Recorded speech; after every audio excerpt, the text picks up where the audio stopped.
Hey, salut à toi et bienvenue dans ce nouvel épisode de Paléontologie par Ambrosie. Ambrosie c'est moi et la paléontologie, c'est ce qu'on fait ensemble. Aujourd'hui c'est le deuxième épisode de style période. J'en avais déjà posté un en septembre dernier dans lequel je parlais donc de l'Adéen, de l'Archéen et du Protérozoïque. Et je définissais également des termes comme période, ère ou éon. Si tu ne les connais pas, je t'encourage très fortement à aller voir cette vidéo, tout simplement pour mieux comprendre celle-ci et les suivantes. Et j'avais posté, donc il y a quelques mois maintenant, un épisode donc, sur la première période du Paléozoïque, qui est donc le Cambrien. Et je t'encourage aussi fortement à aller la voir, puisque de un, j'en suis très fier, et de deux, c'est la période qui précède celle d'aujourd'hui, donc ça donne beaucoup de contexte. Je pensais faire cette deuxième vidéo beaucoup plus rapidement, mais j'ai eu énormément de travail. Hi guys, so yes, I did that. And you would do it too for a check. I was an employee. And I was gonna get employee of the month. And that's on period. Donc, c'est seulement aujourd'hui que je filme et que je rattrape ce retard. Donc, comme je l'ai dit, c'est la deuxième période du Paléozoïque, qui est donc l'Ordovicien, qui a commencé donc il y a 486 millions d'années. À la fin du Cambrien, on l'a vu ensemble normalement, on a une extinction de presque 40% des espèces. La disparition de ces espèces a laissé plusieurs niches écologiques vacantes. Il y a donc de nouvelles espèces qui vont apparaître et qui vont combler ces niches. Et donc on va avoir un boom de la vie, on appelle ça une radiation évolutive. On en avait déjà vu une dans l'épisode sur le Cambrien avec l'explosion cambrienne. Et là, on en a une autre, qui est donc le GOBE pour les intimes, le Great Ordovician Biodiversification Event. Quand on parle de l'Ordovicien, il y a, je pense, 3 ou 4 choses qui sont vraiment bonnes à retenir. De une, la diversification des familles qu'on connaissait déjà au Cambrien. Ensuite, l'apparition de nouvelles familles. La première conquête terrestre. Et enfin, l'extinction de masse à la fin de cette période. Parmi les formes de vie qu'on connaît déjà au Cambrien, on avait les trilobites qui vont se diversifier énormément en termes de forme et de taille.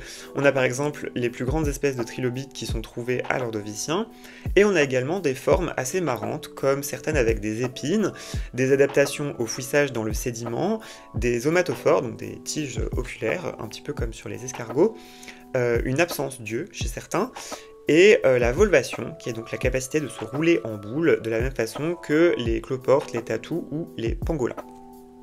J'avais déjà dit dans la vidéo sur le Cambrien à quel point les trilobites sont importants au Paléozoïque, et c'est à l'Ordovicien qu'ils ont leur plus grande diversification. Parmi les formes de vie du Cambrien qui se diversifient, on a également l'apparition de nouvelles niches écologiques grâce à la diversification du plancton. Ces niches écologiques vont donc permettre à certains animaux d'être dits pélagiques, c'est-à-dire qui vivent en pleine eau et pas attachés au fond marin toute leur vie. Parmi ces formes dites pélagiques, on a un membre de la famille des radiodontes qu'on avait déjà vu lors de l'épisode sur le Cambrien avec Anomalocaris, et aujourd'hui on va voir Aegirocassis qui est un des plus grands d'entre eux, à presque 2 mètres de long. Donc c'est un arthropode, sur chaque segment il possède une paire d'appendices locomoteurs natatoires, et il a la particularité donc de filtrer le plancton grâce à ses appendices buccaux spécialisés. Énormément de nouvelles familles apparaissent à l'Ordovicien. C'est le cas par exemple des brachiopodes, des crinoïdes, les coraux apparaissent également. Et on avait vu donc au Cambrien apparaissent les premiers chordés, donc nos lointains cousins ancêtres. Et à l'Ordovicien, on a ce qu'on appelle les ostracodermes, qui sont des poissons spécifiques de l'Ordovicien, qui sont sans nageoires, avec certes une ébauche de nageoire caudale, qui globalement ne nagent pas super bien. Ils n'ont pas encore de mâchoire, ils aspirent leur nourriture. Ils ont également un blindage qui recouvre leur tête et parfois une partie du corps, et ils ont des yeux primitifs qui leur permettent de distinguer les ombres et les lumières. Par exemple, Sacabamba spis, avec son visage absolument iconique, qui mesurait 25 cm, qui ressemblait à une espèce de gros tétard. Son blindage recouvre son corps, et il est à peu près de la même matière que les carapaces des tortues, par exemple. Sacabamba spis est la première occurrence qu'on a dans le registre fossile de ligne latérale. C'est une ligne qui permet aux poissons de détecter les mouvements dans l'eau. On a également à l'Ordovicien l'apparition des conodontes, des animaux absolument affreux, mais je suis obligé d'en parler puisque ce sont des marqueurs biostratigraphiques. On appelle ça des marqueurs biostratigraphiques puisqu'ils permettent de dater des roches. En effet, ce sont des poissons donc sans mâchoire, mais on les a retrouvés partout sur Terre, de l'Ordovicien jusqu'au Jurassique, et on trouve une abondance de dents qui est assez phénoménale. Et donc quand on peut distinguer les espèces grâce aux dents, ça nous permet donc de dater vraiment plutôt bien des roches. Et on a plusieurs groupes d'animaux comme ça qu'on appelle des marqueurs biostratigraphiques, comme les conodontes, mais aussi typiquement les trilobites. C'est également à l'Ordovicien qu'apparaissent mes chouchous, que sont les euryptérides ou scorpions de mer, même si, attention, ce ne sont pas des scorpions, ils ne sont pas des arachnides, ce sont plutôt des cousins des limules, et donc on les appelle euryptérides ou gigantostracés selon la littérature. Le plus vieux qu'on ait trouvé, c'est Pentacopterus, il y a 467 millions d'années, qui était quand même déjà d'un bon 1,80 m de long. On trouve également à l'Ordovicien Megalograptus, qui est certes beaucoup plus petit, à 70 cm, même si bon, honnêtement, 70 cm, c'est déjà suffisant pour faire une peur bleue à absolument n'importe qui, je pense. Sauf peut-être aux Australiens, qui sont déjà habitués à voir ce genre de choses. Mais ce qui le rend particulièrement effrayant, c'est bien évidemment les épines qui sont donc à l'intérieur de ces pinces. Pour autant, les euryptérides, on va les laisser de côté, puisqu'on va en reparler très longuement dans l'épisode sur le silurien et ensuite sur celui sur le dévonien, puisque ce ne sont pas les prédateurs principaux à l'Ordovicien. À l'Ordovicien, ce sont les mollusques qui se diversifient énormément avec l'apparition et la diversification surtout des gastéropodes et surtout des céphalopodes. Donc aujourd'hui, les céphalopodes, ce sont donc les calmars, les pieuvres, etc. Les céphalopodes dominent la deuxième moitié de l'Ordovicien avec donc les orthocères ou endocéras. Ce sont donc des animaux pélagiques, comme on avait dit plus tôt, donc qui sont dans la colonne d'eau. Jusqu'à très récemment, on pensait que c'était des prédateurs actifs comme les calmars et les pieuvres, mais au final, ils seraient peut-être plutôt suspensivores selon les dernières études, avec le même mode de vie et de locomotion que les nautiles actuels. Tout de même, les orthocères atteignaient quand même 5,5 mètres de long. Ce sont donc des très grands animaux pour l'Ordovicien.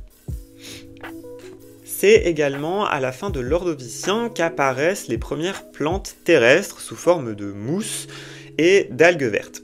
Il y a une possibilité pour qu'il y ait déjà des animaux terrestres sous forme de plus ou moins 1000 pattes, sauf que on n'en a pas vraiment la preuve prouvante, donc on laisse ça un petit peu de côté pour le moment, mais peut-être que les recherches nous donneront une réponse à cette question. Y avait-il des animaux terrestres à l'Ordovicien? On se le demande bien.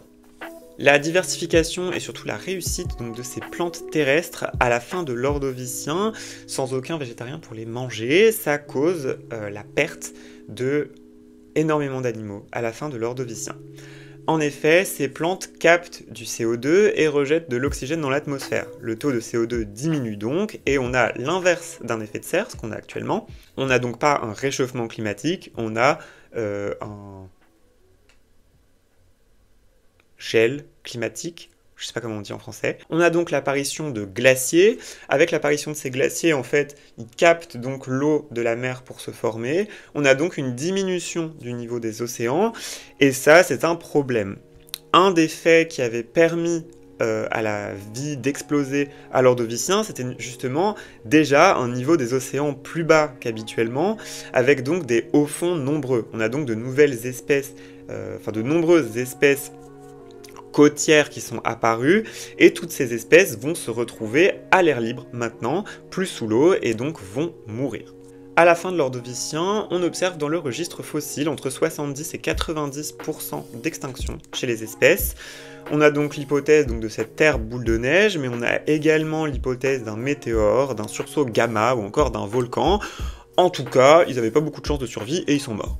Alors c'est une mauvaise nouvelle pour ces formes de vie de l'Ordovicien, cependant on a quand même énormément de survivants, et tu t'en doutes, ça va causer une nouvelle radiation évolutive, de nouvelles formes de vie, etc.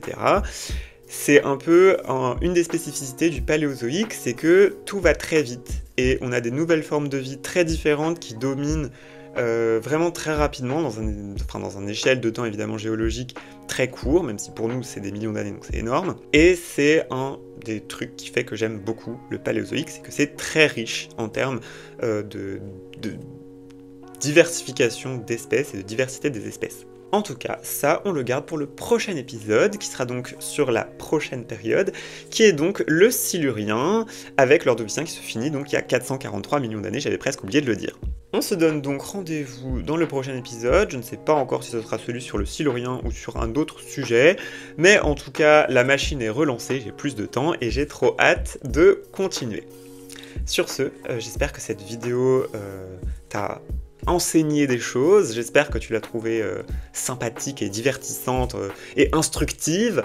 Si c'est le cas, n'hésite pas à me laisser un petit pouce bleu, un petit commentaire, ça me fait toujours plaisir, ou un petit DM sur Instagram si tu veux aussi, ça m'aide. Également, partager cette vidéo autour de toi, ça m'aide aussi à toucher un plus grand public. Et bah voilà, sur ce, je te fais des bisous et à la prochaine vidéo. Bye.